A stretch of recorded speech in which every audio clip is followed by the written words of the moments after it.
Happy Homebrew Wednesday, everyone. Just about to start a pale ale up here, mash in. Grains in there. This is my newer mash tun. I don't think I've showed this one off, or maybe I did briefly, but anyway, it's a false bottom, stainless steel, fogging up the camera. I'll get to the grain bill and what hops are in there later, but I'm going to mash in. Try to hit around 150, 151, maybe even 152 would be okay. Somewhere between 150 and 152. So time to do that, and I'll be back. Okay, I don't know if you can see that. I don't want to fog up my camera, but I'm about 151. Maybe a little less, dropping down a touch. Okay, time to close this up. We're going to mash for an hour. Okay, time to go over this recipe. As you can see here, there's my grain bill. Simple pale ale, 11 3/4 pounds. There's my target gravities. I'm using San Diego super yeast, target IBUs. We'll see about my efficiency. I have it set at 70%. I haven't really figured out this mash tun. I'm using the White Labs 090 San Diego super yeast. And it says I'm using that hop, but I'm actually using a hop called Belma. It's a brand new hop, 11.3% alpha acid. 1 pound there. Type 90.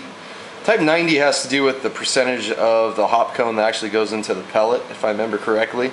So just a heads up on that. I think there's I forget the other type, but type 90 is what you really want to go for, I think. So Belma, I don't know much about it. It was only like $5 for this pound from Hops Direct, so you can find them there. They're grown on their Petersburg farms. And it was described as sort of orangey, slightly grapefruity, with notes of pineapple, watermelon, and something else. So it sounded awesome. So be doing a single hop pale ale to see how this hop variety does. So getting some water heated up. You never have too much hot water when you're brewing. You can see my kitchen is a mess. Bunch of glasses I need to clean up. Doing a 2-pint starter of that White Labs 90. So it's not a big beer, so I don't need a huge starter for it. But yep, here we go. We'll see how this beer turns out. It's going to be interesting to see how this hop variety is, because I've never had it in any beer before. Alright, so mashing's done. I just Vorlofted, and now I'm sort of using a modified fly sparge technique here. As you can see, I'm draining into my boil kettle. Sparge water's right there. It's pretty cloudy because I use the pH stabilizer, this stuff. This works great for sparging, such that your pH temperature won't go too high.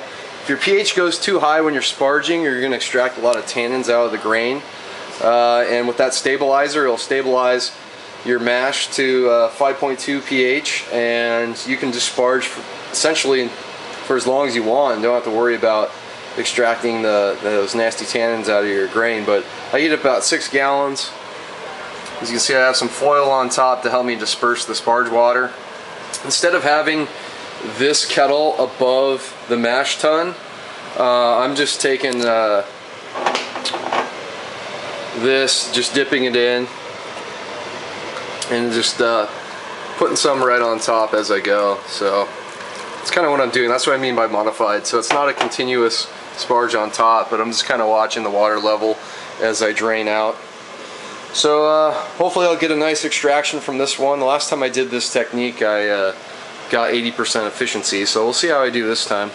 Alright, here we go. Boil time. Collected 6.5 gallons. Gonna try to boil down to 5.5. And to accompany me, this is Stone Vertical Epic 12-12-12. I just shot a review of it a few hours ago, finishing out the bottle. It's a spiced holiday, sort of Belgian double meats porter. I quite like it. It's gonna be the last time I use this glass for a review. But what we're dealing with today is nothing nice to stay. It's a little rainy, drizzly out, which I actually quite like for brewing. Although it's a little humid, it's nice to keep the temperatures down. So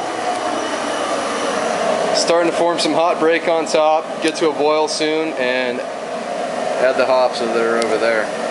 Alright, it's coming to the end of the boil here. As you can see from my brew timer. Focus, focus. Anyway, 6 minutes to go in the boil. Ounce and a half Belma ready to go in next. Wort chiller's in for the final 10 minutes of the boil. Added in Whirlflac, added in yeast nutrient. So let's unfog this camera. The rain's coming down pretty good now, so my camera's all foggy from all that humidity. So unfog this camera, get ready for the final bit. The cool down's gonna be tricky. Usually I cool down out back, but it's raining pretty good, so I'm gonna have to rig it up such that I don't know, I'll have to figure that one out. We'll see. Okay, there we are, done with the brew day. Trying to get my gravity reading, which is hard with the bit of foam. I don't know how well that shows up on camera, but it's pretty nice clarity. Of course I have like some hop breaking or cold breaking hop junk down there, but it's a nice golden color, which is what I was looking for. Let's see. Hit my gravity maybe a little higher than, which is kind of a good thing. So I'm guessing it'll probably end up being about 6% pale ale, which is fine with me. So I already pitched the yeast. I ran my oxygen stone for a minute with just straight up oxygen tank. So it's in the fermenter and it's in my freezer. Set it to 60 degrees, and we'll see how fast this goes with San Diego Super Yeast. I'm thinking maybe I could ferment out in about 5 days, dry hop for 5, and get in the keg within 10 days of brewing, but we'll see how it goes. It's going to wrap it up for this Homebrew Wednesday. Until next time, cheers.